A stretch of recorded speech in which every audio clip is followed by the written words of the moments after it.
ladies and gentlemen. Thank you. I will try my best to speak louder. Ladies and gentlemen, Professor Shamir, thank you. It is good to have all of you here, and welcome to this mini half-a-day conference, The War in Syria in 2019, Winners, Losers, and Shifting Alliances. Brigadier General Udi Dekel, the Deputy Director of the INSS, members of the Diplomatic Corps. I think on our list we have about a dozen from different embassies, and all of you that came. As you know, we're going to do the first part of this in English, and then we'll move to Hebrew. My name is Nir Bomms from the Syria Forum at the דיין Center. It's a pleasure to have this collaboration with the Institute, the INSS, Institute for National Security Studies. I hope that more such collaborations will continue. And I'll just open this conference with perhaps good news and bad news. And the good news is, well, when we speak about winners and losers, that's at least to the opinion of some, the Syrian war is actually over. It has been over for 2 years. At least this is what we've been hearing. And to some degree, it is also correlating to the attention given to the Syrian war in many news outlets. The pace of the fighting is not the same pace that it was. We do not have 20,000 people killed in a given month. But if we're really looking and zooming in into the war, Syria, a war not really ended. If we're looking broadly, as you see here on the map, well, the Syrian regime, Assad's regime, the Syrian military that before the war was about 220,000 soldiers, and today perhaps between 30 and 50,000 active Syrian soldiers, controls less than 70% of the Syrian territory. In Syria itself, aside from the Syrians, we have a number of foreign forces, foreign militaries. We have the Turks, we have the Americans, we have the French, we have the British, we have the Iranians, we have the Russians. And those who follow the maps, and will perhaps go deep into it when we go into the previous panels, there's still a number of areas that are in different domains of control. Of course, we're going to be focused our first panel on the northeastern front, the area still almost 30% of Syria that is in control of the Kurds, led by the Kurdish regional, the SDF, the Syrian Democratic Forces, that have been that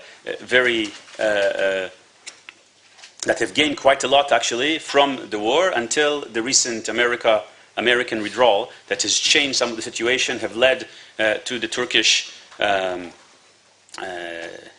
penetration or invasion, pending who you're asking, into the Syrian territory, which in many ways have led to the this day and this conference that seeks to discuss these issues. If we're looking at just a cursory look at the news, and I brought some events just from the last week, then we realize that this war is really not over.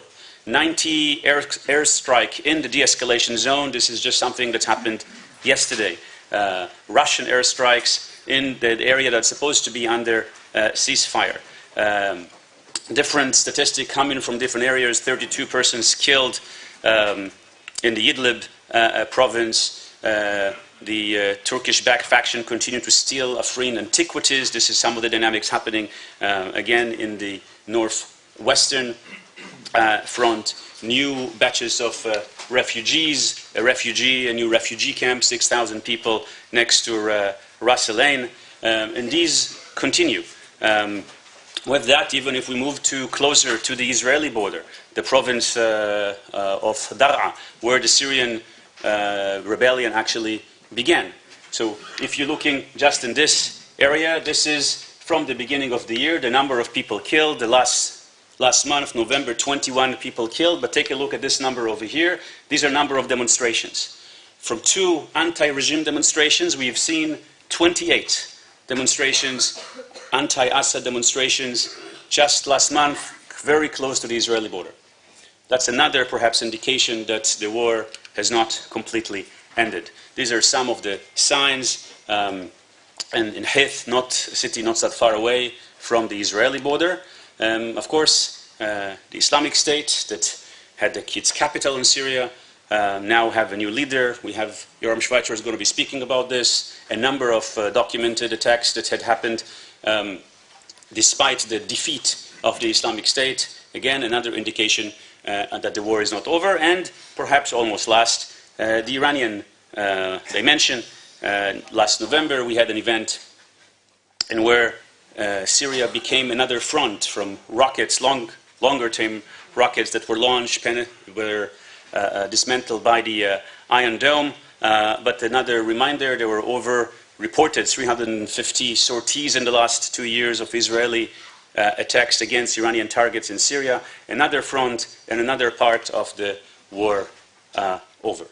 So Syria, a war not over, winners, losers, and shifting alliances. We'll have a few hours to discuss some of this, and let me